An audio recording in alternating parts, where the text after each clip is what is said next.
விஜய் தமிழ்நாட்டில் எடுக்கின்ற எந்த முடிவும் இலங்கை தமிழர்களுக்கு எந்த வகையிலும் மதச்சார்பற்ற கூட்டணி ஒன்று தமிழ்நாட்டில் இருந்தது. அதிலேயே திமுக காங்கிரஸ் கூட்டணி இருந்தது. இப்போது விஜயோடு ஆகவே விஜயை நேரடியாக தொடர்பு கொள்ளக்கூடிய ஒரு நிலைக்கு நீங்கள் வர வேண்டும்.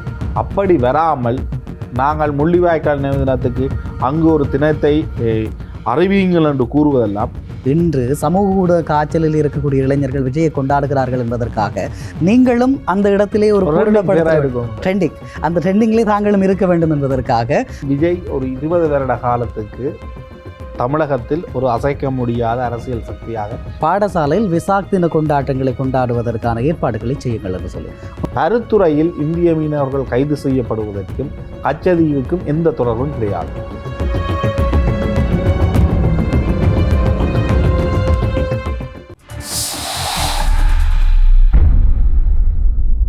ஸ்ரீ காளிமாதா ஜோதிடம் பிரபல ஜோதிடர் பண்டித் மகாராஜா. தொழில், காதல், திருமணம், குழந்தை பாக்கியம் மற்றும் மந்திர சூனிய பிரச்சனைகளுக்கு நிரந்தர தீர்வு. வணக்கம், இது ஐபிசி தமிழ் இந்த ஒப்பீனியன். எந்த சமரசமும் இல்லாத 360 பாகங்களுடைய நோக்கு. இன்றைய நாளும் சமகால அரசியல் நிலவரங்கள் தொடர்பாக பேசிக்கொள்ள போகிறோம். குறிப்பாக நம்மோடு இணைந்து கொள்கிறார் ஊடகவியலாளர் பிரஷ்ணா. வணக்கம். வணக்கம். இப்போது தமிழ்நாட்டினுடைய புதிய முதலமைச்சரினுடைய பதவியேற்பு இடம்பெற்றிருக்கிறது. அதனைத் தொடர்ந்து பல்வேறு விதமானவர்களும் வாழ்த்துக்களை தெரிவித்துக் கொண்டிருக்கிறார்கள். ஒரு தரப்பு கொண்டாடி கொண்டிருக்கிறது, இன்னொரு தரப்பு விஜய்க்கு எதிரான வன்மங்களையும் கொட்டி கொண்டுதான் இருக்கிறார்கள். இப்படியான ஒரு சூழலில் இலங்கையில் இருந்து விஜய் தொடர்பான வாழ்த்துக்களும் விஜய்க்கு அனுப்பப்பட்டிருக்கக்கூடிய கடிதங்களும் தான் முக்கியம் இருக்கிறது. உண்மை சொல்லிக்கொள்ள வேண்டுமாக இருந்தால் தமிழ் தேசிய இனமாக நாங்கள் விடுதலை பெற வேண்டும், எங்களுடைய விடுதலைக்காக உங்களுடைய காலத்தில் நாங்கள் விடுதலை பெற வேண்டும் என இலங்கையினுடைய மிக முக்கியமான ஒரு அரசியல் தரப்பாக இருக்கக்கூடிய தமிழரசு கட்சியில் இருந்து அதனுடைய செயலாளர் கடிதம் எழுதியிருக்கிறார். இந்த நிலவரங்கள் மறுபுறமாக பார்க்கிற போது தமிழ் தேசிய பேரவை கடிதம் அனுப்பியிருக்கிறது. எதிர்வருகின்ற இந்த வாரம் முள்ளிவாய்க்கால் இனாளிப்பு வாரம் இடம்பெறுகின்றபடியால் நீங்கள் உங்களுடைய சபையிலே ஒரு பிரேரணை நிறைவேற்ற வேண்டும். இலங்கையிலே இடம்பெற்றிருக்கக்கூடியது ஒரு இன அழிப்பு என்ற ரீதியில் இந்த விடயங்கள் எல்லாம் இருக்கிறது. இதனை நீங்கள் எப்படி பார்க்கிறீர்கள், எப்படி எடுத்துக்கொள்கிறீர்கள்? தமிழரசு கட்சியினுடைய கடிதம் என்பது ஒரு மதச்சார்பற்ற அரசு என்ற விடயத்தை முன்னிலைப்படுத்தி அந்த கடிதத்தில் ஒரு பகுதி இருக்கின்றது. ஆகவே பிஜேபியை நேரடியாக எதிர்த்து தான் அந்த கடிதத்தில் ஒரு புகழ் ஒன்று பாடப்படுகின்றது விஜய்க்கு ஆதரவாக. விஜய் தமிழ்நாட்டில் எடுக்கின்ற எந்த முடிவும் இலங்கை தமிழர்களுக்கு எந்த வகையிலும் பயன் தரப்போவது கிடையாது. விஜய் எடுக்கின்ற முடிவுகள் மத்திய அரசாங்கத்துக்கு ஒரு நெருக்குவாரத்தை கொடுத்து மத்திய அரசாங்கம் தான் தன்னுடைய வெளியுறவு கொள்கையை இலங்கை தமிழ் மக்கள் சார்ந்த முடிவுகளை எடுக்க வேண்டும். ஆகவே தமிழ்நாட்டில் ஒரு எதிர்க்கட்சிக்கு எங்களுடைய ஆதரவை கொடுத்து எதிர்க்கட்சி மூலம் நாங்கள் எந்த நன்மையையும் அடைந்து கொள்ள முடியாது. இந்த விடயத்தில் இவர்கள் ஒரு மதச்சார்பற்ற அரசாக விஜயை முன்னிலைப்படுத்த எடுக்கின்ற முடிவு என்பது பிஜேபியை மத கொள்கை கொண்ட ஒரு கட்சியாகவும் ஒரு ஆட்சியாகவும் தான் இவர்கள் சொல்ல முனைகின்றார்கள். ஆனால் இந்த நிலைப்பாடு என்பது இப்படி ஒரு விடயம் இருக்கிறது. மதச்சார்பற்ற கூட்டணி ஒன்று தமிழ்நாட்டில் இருந்தது. அதிலேயே திமுக காங்கிரஸ் கூட்டணி இருந்தது. இப்போது விஜயோடு ஆட்சி அமைப்பதற்காக காங்கிரஸ் கூட்டணி அமைத்துக் கொண்டது என்பதற்காக இப்படி விஜயினுடைய தரப்பை மதச்சார்பற்றது என்று குறிப்பிட முடியும். பிஜேபியினுடைய ஆதரவை வாங்கவில்லை அவர். ஆக மதச்சார்புடைய கட்டமைப்பு கட்சியினுடைய ஆதரவை அவர் பெற்றிருக்கிறார். அது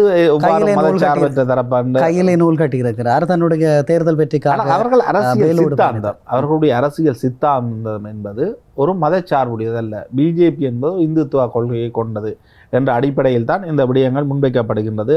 அதனால் தான் இது ஒரு மதச்சார்பற்ற கொள்கை கொண்ட ஒரு கூட்டாகவும் அது ஒரு மதச்சார்புடைய கட்சியாகவும் கூறப்படுவதற்கான பலமை.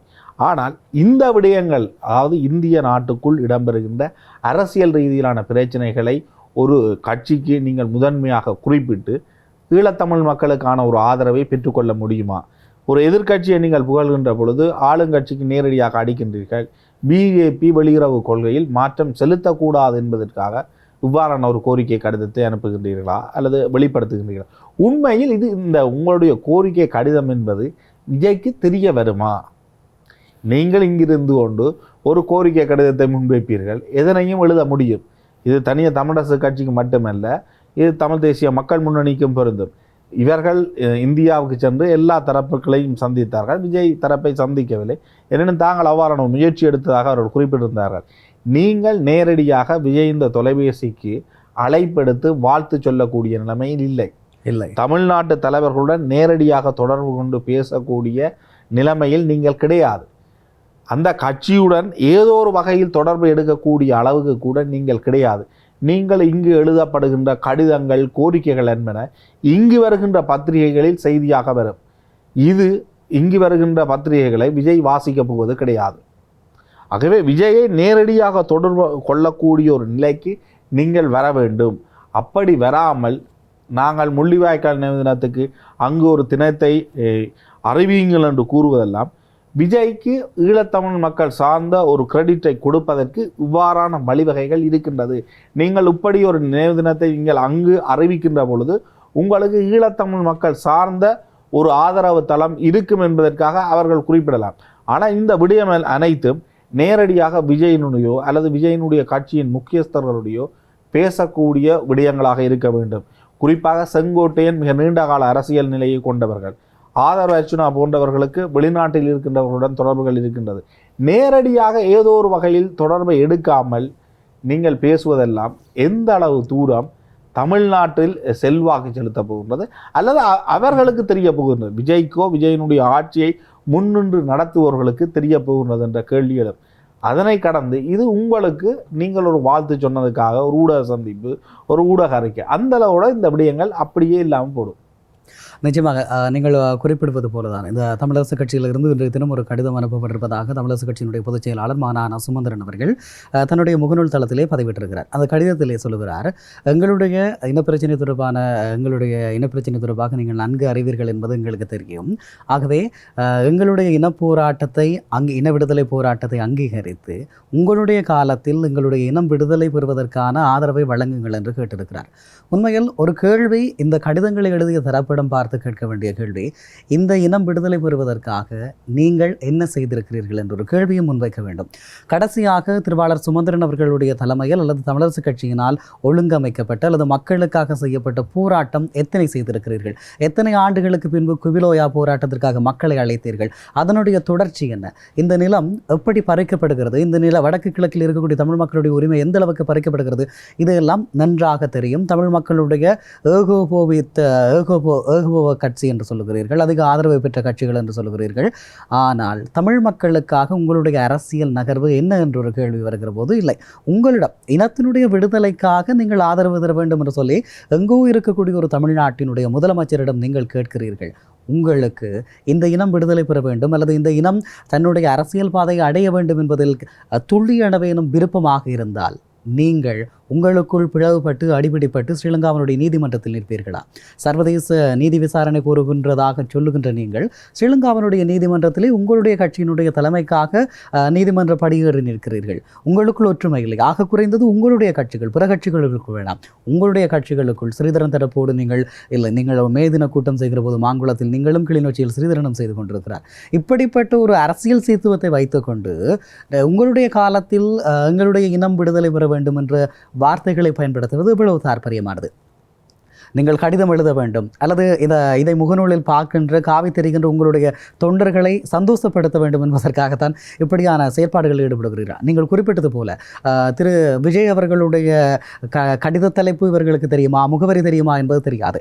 திருவாளர் சுமந்திரன் அவர்கள் தேர்தல் கால பகுதியில் கமலஹாசனுடைய முகநூல் பதிவை பகிர்ந்திருந்தார். இதனால் தான் திமுக தோற்றதா? சுமந்திரன் அவர்கள் பதிவை பகிர்ந்ததால் தான் சுமந்திரன் அவர்களுடைய பதிவை பகிர்ந்ததால் தான் திமுக தோல்வியடைந்ததா என்று கேட்கக்கூடியவர்களும் இன்று இருந்து கொண்டிருக்கிறார்கள். இப்படியான ஒரு சூழ்நிலையில் தமிழ் மக்களுடைய அரசியல் விடிவுக்காக எந்த ஒரு பிரயோசனமான விடயங்களையும் செய்யாத நீங்கள் எப்படி விஜயனுடைய காலத்தில் அந்த விடுதலையை பெறலாம் என்ற நம்பிக்கை வார்த்தையை வெளிப்படுத்த முடியும்? இப்படி ஒரு கேள்வி இருக்கிறது இல்லை? இவர்களுக்கு தெரிகின்றது, விஜய் ஒரு 20 வருட காலத்துக்கு தமிழகத்தில் ஒரு அசைக்க முடியாத அரசியல் சக்தியாக இருக்க போகின்றார்கள். இதுதான் இந்திய ஊடகங்களிலும் பேசப்படுகின்ற ஒரு விடயம்.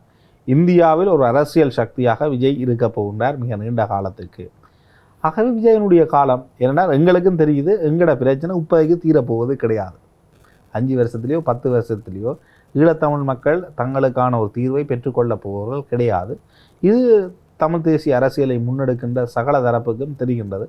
ஆகவே விஜயனுடைய காலத்திலாவது என்று குறிப்பிடுவது இன்னும் ஒரு 20-30 வருஷத்துக்குள்ளேயாவது தமிழ் மக்கள் ஒரு தீர்வை பெற்று. திருவாளர் சம்பந்தன் அவர்களுடைய அடுத்த தீபாவளி பிரச்சனை போல தான் இது இருக்கும் என்று நம்புகிறேன். குறிப்பாக இந்திய பிரதமர் பேச அழைத்த போது இதே தமிழ் தரப்பு மாவை சேனாதிராஜாவினுடைய மகனுடைய திருமணம் என்று காரணம் காட்டி பேசச் செல்லாத ஒரு நிலைமை இருந்தது. அதனை அவர்கள் பகிரங்கமாக பேசினார்கள்.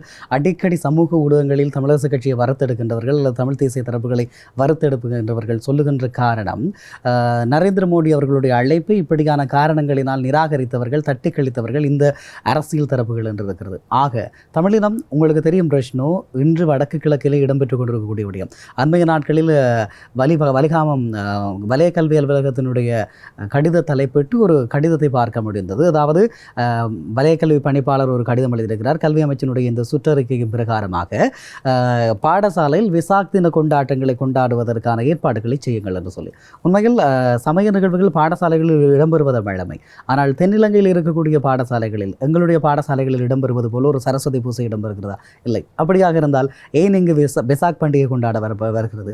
இந்த நாட்டிலே இதுவரை காலமும் இருந்த இனவாத சக்திகளை விட மிக மோசமான இனவாத சக்திகள் என்று காட்டிக்கொள்ளுகின்ற, அதற்கான நகர்வுகளை மேற்கொள்ளுகின்ற அரசு தரப்பு இவ்வளவு தமிழ் மக்களுடைய நிலங்களை சூறையாடலாம், ஒரு கருத்து சுதந்திரத்தை பறிக்கலாம், எப்படி அவர்கள் வெளிப்படையாக பேசாமல் தடுக்கலாம், அவர்களுடைய வாழ்தலை புலம்பெயர்தலை எவ்வளவு தீவிரப்படுத்தலாம், இதற்காக முழுமூச்சாக செயற்பட்டு கொண்டிருக்கிறது. ஆலயங்களில் இருந்து மலைகள் வரை, மலைகளை ஏன் பிடிக்கிறார்கள் என்று தெரியாத அளவுக்கு இலங்கையில் எந்த மலை இருந்தாலும் அது தங்களுக்கு தான் சொந்தம் என்கிற நிலைப்பாட்டுக்கு அவர்கள் பதாக வைக்கிற அளவுக்கு வந்துவிட்டார்கள். இப்படிப்பட்ட ஒரு சூழலில் இந்த மக்களுக்கான அரசியலை செய்கிறோம் என்று சொல்லுகின்ற இந்த தமிழரசு கட்சி, குறிப்பாக ஏன் தமிழரசு கட்சி சொல்கிறோம் என்று சொன்னால் அவர்கள் தான் சொல்கிறார்கள் பெரிய கட்சி, அதிக ஆதரவு பெற்ற கட்சி என்று சொல்லி. அதிக ஆதரவு பெற்ற கட்சியாக இருந்தால் இந்த பிரச்சனைகளை சொல்லி இந்தியாவினுடைய பிரதமருக்கு ஒரு கடிதம் எழுதியிருக்கலாம். அப்படி ஏதாவது முனைப்புகள் செய்யப்பட்டிருக்கிறதா? இன்று சமூக ஊடக காய்ச்சலில் இருக்கக்கூடிய இளைஞர்கள் விஜயை கொண்டாடுகிறார்கள் என்பதற்காக நீங்களும் அந்த இடத்திலே ஒரு ட்ரெண்டிங், அந்த ட்ரெண்டிங்லேயே தாங்களும் இருக்க வேண்டும் என்பதற்காக உண்மையில் சொல்லுவார்கள் அரசியல்வாதிகளை பொறுத்தவரை செத்த வீட்டில் பிணமாகவும் கல்யாண வீட்டிலே மாப்பிள்ளையாக இருக்க வேண்டும் என்று சொல்லி. அதே போல இந்த ட்ரெண்டிங்குக்குள்ளே தாங்களும் இருக்க வேண்டும் என்கின்ற நிலைப்பாட்டில் தான் இந்த கடிதம் எழுதப்படுகிறதா என்ற கேள்வி. தமிழகத்தை நோக்கி ஈழத்தமிழர்களுடைய அரசியல் கொண்டு சேர்க்கப்பட வேண்டும். ஏனெனில் இங்கு இடம்பெறுகின்ற ஒரு பிரச்சனைக்கு 8 கோடி மக்கள் ஒரு பிரதிபலிப்பை வெளிப்படுத்துவார்களாக இருந்தால் அது இங்கிருக்கின்ற மக்களுக்கு ஒரு பாதுகாப்பாக இருக்கும். ஆனால் அந்த விடயங்கள் என்பன ஒரு உணர்வு பூர்வமான விடயங்கள். அது உண்மையில் ஒரு கட்டமைப்பு ரீதியில் உருவாக்கப்பட வேண்டியது. குறிப்பாக தமிழ் தேசிய மக்கள் முன்னணியினர் இந்தியாவுக்கு சென்று எல்லா கட்சிகளையும் சந்தித்து தங்களுடைய விடயங்களை முன்வைத்திருந்தார்கள் ஈழத்தமிழ் மக்கள் சார்பாக. இந்த விடயங்களில் கட்சிகள் ஒன்றிணைந்து இங்கிருக்கின்ற தமிழ் தேசியத்தை பேசுகின்ற அனைத்து கட்சிகளின் நாடாளுமன்ற உறுப்பினர்களும் அல்லது அனைத்து கட்சி நாடாளுமன்ற கூட்டு உறுப்பினர்களாக செல்ல வேண்டும். உலகத்தில் இருக்கின்ற அனைத்து தமிழ் நாடாளுமன்ற உறுப்பினர்களுக்கென்று தனிப்பட்ட சங்கங்கள் இருக்கின்றன, அமைப்பு ரீதியான கட்டமைப்புகள் இருக்கின்றன. அப்படியான விடயங்களில் இந்த விடயங்கள் பேசப்பட வேண்டும். இந்தியாவில் பல தமிழ் நாடாளுமன்ற உறுப்பினர்கள் இருக்கின்றார்கள். அதே போன்று இங்கிருந்து சிவில் அமைப்புகள், தமிழ் கட்சிகள் என அனைவரும் ஒன்றிணைந்து தமிழ்நாட்டுக்கு சென்று அங்கு முதலமைச்சர், எதிர்க்கட்சி போன்ற பல்வேறு தரப்புகளுடன் ஒரு சந்தித்து பேச்சுவார்த்தையில் ஈடுபடுவது, இங்கு இடம்பெறுகின்ற பிரச்சனைகளுக்கு இவர்கள் அங்கு குரல் கொடுப்பது, அங்கும் இங்கும் ஒரு இணக்கமான அரசியலை முன்னெடுப்பதற்கான வழிவகைகளை பற்றி சிந்திப்பது, மீனவர் பிரச்சனை தொடர்பில் சரியான ஒரு விளக்கத்தை தமிழகத்துக்கு கொடுக்க வேண்டும். தமிழகம் கூறுவது என்ற விடயம் என்பது மீனவர்கள் விடயத்தில் ஒரு புரிதலற்ற நிலைப்பாடாகத்தான் அவர்களுடைய நிலைப்பாடு இருக்கின்றது. கச்சதீவை மீட்டால் இந்திய மீனவர்கள் இலங்கையில் வந்து கைது செய்யப்படுவதற்கான தேவை ஏற்படாது என்பது இந்திய தரப்பு. குறிப்பாக விஜயனுடைய நிலைப்பாடு கூட அப்படிப்பட்ட ஒன்றாக இருக்கின்றது. பருத்துறையில் இந்திய மீனவர்கள் கைது செய்யப்படுவதற்கும் கச்சதீவுக்கும் எந்த தொடர்பும் கிடையாது. ஆகவே பல விடயங்களில் புரிதல் தேவைப்படுகின்றது. அவர்களுடன் பேச வேண்டிய தேவை இருக்கின்றது. ஈழத்தமிழர்கள் இந்தியாவை நோக்கிய நகர்வு மிக முக்கியமானது. ஆனால் அந்த நகர்வுகள் என்பன தனியாக ஊடகத்துக்கான செய்தியாக மட்டும் நின்றுவிடக்கூடாது. உண்மையான ஒரு உழைப்பாக அது முன்னெடுக்கப்பட வேண்டும்.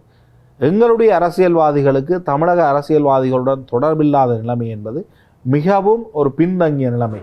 குறிப்பாக உங்களுக்கு தெரியும், ஜீவன் தொண்டமான் அல்லது செந்தில் தொண்டமானாக இருந்தால் இந்திய நிதியமைச்சரையும் அவர்கள் சந்திப்பார்கள், தமிழ்நாட்டு முதலமைச்சரையும் அவர்கள் சந்தித்து பேசுவார்கள். அவர்களுக்கு தமிழ்நாட்டில் மிகப்பெரிய ஒரு செல்வாக்கு நிலைமை இருக்கின்றது. அப்படிப்பட்ட ஒரு நிலைமைக்கு தமிழ் தேசிய அரசியல்வாதிகள் வர வேண்டும். நேரடியாக தமிழ்நாட்டு முதலமைச்சரை தொடர்பு கொள்ளக்கூடிய நிலைமை இருக்க வேண்டும். குறிப்பாக இதற்கு முன்னர் தமிழரசு கட்சியைச் சேர்ந்த அமுதலிங்கம் அவர்கள், தந்தை செல்வநாயகம் போன்றவர்கள், ஜிஜி பொன்னம்பலம் போன்றவர்கள், குறிப்பாக தமிழ் காங்கிரஸை சேர்ந்தவராக இருந்தாலும் அவர்களுக்கு தமிழ்நாட்டு அரசியல்வாதிகளுடன் நேரடியாக தொடர்பு கொள்ளக்கூடிய நிலைமை இருந்தது. அதேபோன்று டில்லியுடனும் நெருக்கமான தொடர்புகளை கொண்டவர்களாக இருந்தார்கள். தமிழ்நாட்டு முதலமைச்சராக இருந்த கருணாநிதிக்கு ஒரு வழக்கு ஏற்படுகின்ற பொழுது ஜிஜி பொன்னம்பலம் சென்றுதான் பேசினார். அதன் பின்னர் குமார் பொன்னம்பலம் சென்று கூட அந்த வழக்கை பேசிய வரலாறுகள் உண்டு. அந்தளவு தூரம் அவர்களுக்கு ஒரு நெருக்கமான உறவு நிலைகள் இருந்திருக்கின்றன கடந்த காலங்களில். தற்பொழுது இருக்கின்றவர்களுக்கு அந்தளவு தூரம் நெருக்கமான உறவு கிடையாது. இவர்கள் அங்கு சென்று என்னத்தை பேசுவதென்றும் கிடையாது. ஆக குறைந்தது இவர்கள் கடிதம் எழுதுகிற போது எங்களுக்கு உரிமை தாருங்கள், எங்களுடைய உரிமைக்கு ஆதரவாக இருங்கள் என்று சொல்லி ஒரு கடிதத்தை வரைந்தால் பரவாயில்லை. நேற்று முன்தினம் கஜேந்திரகுமார் வரைந்திருக்கிறார் என்று தனிப்பட்ட கட்சி நாளைக்கு ஸ்ரீதரனும் தமிழரசு கட்சிக்குள்ளே இருந்து வச்சிருக்கிறார். ஆனால் அது பிரச்சனை கிடையாது. ஏனென்றால் இங்கே தமிழரசு கட்சி தனித்து மக்கள் ஆணையை பெற்றிருக்கின்றது. தமிழ் தேசிய மக்கள் முன்னணிக்கு தனி மக்கள் ஆணை இருக்கின்றது. மக்கள் ஆணை இல்லாத கட்சிகளும் தங்களை ஒரு கட்சியாக பிரதிநிதித்துவப்படுத்தி வாழ்த்துக்களை அனுப்ப முடியும். எங்களுடைய பிரச்சனைகள் தொடர்பில் கரிசனை செலுத்துங்கள் என்று கோரிக்கை வைக்க முடியும். அவை அனைத்தும் ஒரு தவறான விடயங்களாக இருக்கும் என்பதல்ல என்னுடைய கணிப்போ என்னுடைய கருத்து என்பதை. என்னுடைய கணிப்பு என்பது இது உண்மையில் ஒரு ஆக்கபூர்வமான விடயமாக மாறுமா எதிர்காலத்தில்? நாம் இன்று விஜய்க்கு வாழ்த்து சொல்வதோ விஜய்க்கு எங்களுடைய பிரச்சனை தொடர்பில் கரிசனை செலுத்துமாறு வைக்கின்ற அந்த கோரிக்கை என்பது உண்மையில் அடுத்த கட்டத்தை நோக்கி செல்லுமா? உண்மையில் இங்கிருந்து ஒரு 2-3 நாடாளுமன்ற உறுப்பினர்கள் அனைத்து கட்சியினரும் ஒன்றிணைத்து உடனடியாக தமிழ்நாட்டுக்கு சென்று விஜயை சந்திப்பதற்கு ஒரு நேரம் கேட்டு விஜய் தன்னுடைய பெரும்பான்மை நிரூபித்ததன் பின்னர் முள்ளிவாய்க்கால் நினைவு தினத்திற்கு நீங்கள் ஒரு பிரகடனத்தை முன்வையுங்கள் என்று கோருவது என்பது வேறு விடயம். ஈழத்தமிழ் மக்கள் சார்ந்து ஒரு இனப்படுகொலைக்கான நீதியை மே 18 வேண்டும் என்று 2013 ஏற்கனவே நிறைவேற்றப்பட்ட தீர்மானம் போன்று ஒரு தீர்மானத்தை மீண்டும் நிறைவேற்றுங்கள் என்று கூறுவதென்று ஒரு பொருத்தமான விடயம். அவ்வாறான ஒரு தீர்மானம் மீண்டும் தமிழக சட்டசபையில் நிறைவேற்றப்படுகின்ற பொழுது மிகப்பெரிய ஒரு கவன ஈர்ப்பை ஈழத்தமிழர்களுடைய விடயம் என்பது பார்க்கப்படும். அப்படி ஒரு உண்மையான ஒரு மாற்றம், உண்மையான ஒரு செயற்திட்டத்தை நோக்கி இந்த கோரிக்கைகள் இருக்க வேண்டும். இவர்களுக்கு யாரென்று விஜயை தெரியாது, விஜய்க்கு இவர்கள் யாரென்று தெரியாத நிலைமையில் இங்கிருந்து வாழ்த்துக்களை தெரிவிப்பது தேவையற்ற ஒரு விடயம். நிச்சயமாக நீங்கள் சொல்லுகின்ற அந்த ஆரம்ப இடத்திற்கே வருகிறேன். குறிப்பாக தமிழ்நாட்டில் இருக்கக்கூடிய 8 கோடி தமிழர்கள் எங்களுக்கு ஒரு ஆதரவாக இருக்க வேண்டும் என்கின்ற நிலைப்பாடு இது எங்கள் எல்லோருடைய ஆசையும் கூட. ஆனால் தமிழ்நாட்டில் இருக்கக்கூடியவர்களுக்கு எங்களுக்காக தங்களுடைய உயிரைத்தான் தர முடியுமே தவிர அதை தாண்டி ஒரு விடயத்தை செய்ய முடியாத ஒரு சூழல் இருக்கிறது. காரணம், தமிழ்நாடு இந்தியாவினுடைய ஒரு மாநிலம். இந்தியாவினுடைய ஆட்புல எல்லைக்குட்பட்டு அதனுடைய இறைமைக்கு அதனுடைய மத்திய அரசுக்கு கட்டுப்பட வேண்டிய தேவை இருக்கிறது. இங்கு மாற வேண்டியது இந்திய மத்திய அரசினுடைய வெளியுறவு கொள்கை. அது மாறினால்தான் எதுவும் சாத்தியம். ஈழத்தமிழர்களுக்காக 21க்கும் அதிகமான இந்திய தமிழர்கள் தமிழ்நாட்டு தமிழர்கள் தங்களை தியாகித்திருக்கிறார்கள். அதை மட்டும்தான் அவர்களால் செய்ய முடியுமாக இருந்தது. இப்போது இவர்கள் கேட்கின்ற இந்த விடயங்கள் எல்லாம் நீங்கள் குறிப்பிட்டது போல ஒரு மாத சார்பற்ற தன்மை அப்படி இப்படி என்று சொல்லி ஆளுகின்ற பாஜக, இனி வருகின்ற காலங்களிலும் பாஜக தான் இந்தியாவை ஆளும் என்கின்ற அளவுக்குத்தான் அவர்களுடைய செல்வாக்கு இருக்கிறது. இப்படியான ஒரு சூழலில் அவர்களிடம் அவர்களுடைய வெளியுறவு கொள்கையை மாற்றம் காண வைப்பதற்கான எந்த விதமான முயற்சிகளும் இல்லாமல் இப்போதே எழுந்தமானமாக பேசுவதை எப்படி எடுத்துக்கொள்வது? குறிப்பாக உங்களுக்கு ஒரு சில உதாரணங்களையும் நான் சொல்லலாம். அதாவது ஈழத்தமிழர்களை காப்பாற்றுவதற்கு என்பதற்காக பல நெடுமாறன் தலைமையிலே 5000 பேர் கொண்ட ஒரு குழு படகுகளிலே புறப்பட்டு வந்தது 90களுடைய காலப்பகுதியில். அப்போது அவர்கள் வருகிற போது இந்திய கரையோர காவல் படை அவர்களை திருப்பி அனுப்பியது. அவர்களால் அதை தாண்டி வர முடியவில்லை. இன்றும் காசி ஆனந்தன் இலங்கைக்கு வர முடியாத ஒரு நிலைமையில் இருக்கிறார். தாண்டி வந்திருக்கின்றார்கள், தனியாக வந்திருக்கிறார், மக்களுடன் பொதிகளுடனும் வந்திருக்கின்றார். அந்த நேரத்தில் தான் சுப்பிரமணியம் சுவாமிக்கும் அந்த விடயத்தை தான் முன்னெடுக்க போவதாக கூறி வந்த இடத்தில் அதனை விடுதலை புலிகள் ஏற்றுக்கொள்ளவில்லை என்ற ஒரு கருத்து இருக்கின்றது. அதன் காரணமாகத்தான் இன்று வரை விடுதலை புலிகள் மீது ஒரு வன்மத்தை தீர்ப்பதாக சுப்பிரமணியம் சுவாமியினுடைய கருத்துக்கள் அமைவதுண்டு. நீங்கள் கூறுவது உண்மை, அதில் எனக்கு மாற்று கருத்து கிடையாது. ஆனால் அது இருக்கின்ற விடயம் என்னவென்றால், ஈழத்தமிழர்களுடைய விடயத்தில் தமிழகம் இணைந்து செயற்படுமாக இருந்தால் அதற்கான கனதி என்பது மிகப்பெரியது. உங்களுக்கு தெரியும், திமுகவுடன் நீண்ட கால ஒரு உறவில் இருந்த காங்கிரஸ் திடீரென மாற்றிக்கொண்டது. அரசியலில் எதுவுமே நடைமுறைக்கு சாத்தியமான ஒன்றுதான். ஆகவே ஈழத்தமிழர்கள் இலங்கையில் பல்லாயிரக்கணக்கானோர் மரணம் அடைகின்ற பொழுது இந்தியா உதவி செய்தது, அதற்கு யாருக்கு மாற்று கருத்து இருக்காது. காங்கிரஸ் தான் அந்த நேரத்தில் ஆட்சியிலும் இருந்தது. ஆனால் மீண்டும் தங்களுடைய நலனுக்காக இலங்கைக்கு எதிராக ஒரு தீர்மானம் எடுப்பதற்கு காங்கிரஸ் முன் நிற்காதென்று இல்லை. உங்களுக்கு தெரியும், ஈழ விடுதலை போராட்டத்தை முன்னெடுத்த இயக்கங்களுக்கு ஆயுதங்களை வழங்கி அதற்கான பயிற்சிகளை வழங்கிய தரப்பு இந்திரா காந்தி, குறிப்பாக காங்கிரஸ். அதே தரப்பு தான் ஆட்சியில் இருக்கின்ற பொழுதுதான் அந்த அனைத்து தரப்பும், அதாவது யுத்தம் என்பது முடிவுறுத்தப்படுகின்றது. ஆகவே அரசியல் தேவைக்காக அவர்கள் எதையும் மாற்றுவார்கள். தற்பொழுதைய அரசியல் சூழ்நிலையில் விஜய் எடுக்கின்ற ஒரு முடிவு சில வேளைகளில் ஒட்டுமொத்தமாக காங்கிரஸும் அதில் கூட்டணியில் இருக்கின்ற பொழுது எதிர்க்கட்சிகள் அந்த ஒரு நிலைப்பாட்டை தங்களுடைய ஒரு கொள்கை நிலைப்பாடாக எடுத்து இலங்கைக்கு எதிரான ஒரு தீர்மானம் அல்லது ஈழத்தமிழ் மக்களுக்கு ஆதரவு கொடுக்கக்கூடிய ஒரு நிலைப்பாட்டை கேரளாவிலும் காங்கிரஸ் ஆட்சி, தமிழ்நாட்டிலும் காங்கிரஸ் கூட்டணி ஆட்சி விஜய் அப்பான நிலைப்பாட்டை எடுத்து பாஜகவுக்கு எதிராக இருக்கின்ற ஒவ்வொரு ஆட்சி முதலமைச்சர்களும் அந்த நிலைப்பாட்டுக்கு வலு சேர்க்கக்கூடிய ஒரு நிலைப்பாட்டை எடுப்பார்களானால் பிஜேபிக்கு ஏதோ ஒரு வகையில் ஈழத்தமிழ் மக்கள் சார்ந்து இன்னும் ஒரு கட்டத்தை அடைய வேண்டிய தேவை ஏற்படும். அப்படிப்பட்ட ஒரு லொபி மேற்கொள்ளப்பட்டு மிகப்பெரிய ஒரு செயற்திட்டத்துடன் இந்தியாவை ஈழத்தமிழர்கள் கையாள்வார்களா? அப்படி கையாளுகின்ற பொழுதுதான் இந்தியாவுக்கு ஒரு தேவை ஏற்படும். தமிழ் மக்களை நான் ஏதோ ஒரு வகையில் திருப்தி படுத்த வேண்டிய தேவை இல்லை என்றால் இலங்கை நான் சொல்வதை செய்யக்கூடிய நிலைமையில் இருந்தால் போதும். அங்கு இருக்கின்ற தமிழ் மக்கள் சார்ந்து மிகப்பெரிய ஒரு செயற்திட்டத்தை இந்தியா செய்ய வேண்டிய தேவை ஏற்படாது. அப்படித்தான் நான் அதனை புரிந்து கொள்வேன். நிச்சயமாக நீங்கள் சொல்கின்ற இந்த விடயங்கள் நடைமுறைக்கு சாத்தியமானால் நன்றாக இருக்கும். அதற்கு எங்களுடைய அரசியல் தரப்புகள் தங்களுடைய அரசியல் அதற்கேற்றாற் போல வகுத்து கொள்ள வேண்டும் என்பதுதான் இங்கே இருக்கக்கூடிய முக்கியமான விடயம். நிறைய பிரச்சனை உங்களுடைய நேரத்தை பகிர்ந்து கொண்டது நன்றி நேயர்களே. நாங்கள் இன்றைக்கு நாளில் பேசியிருக்கிறோம் தமிழ்நாட்டு அரசியல் மீது ஈழத்து தமிழ் அரசியல் தலைவர்கள் கொள்ளுகின்ற இந்த கரசனைகளும் அனுப்புகின்ற கடிதங்களும் எவ்வளவுக்கு எவ்வளவு பிரயோசனமானது என்பது தொடர்பாக பேசியிருக்கிறோம். நிறைய மற்றும் ஒரு காணொலியில் உங்கள் அனைவரையும் சந்திக்கிறோம். வணக்கம்.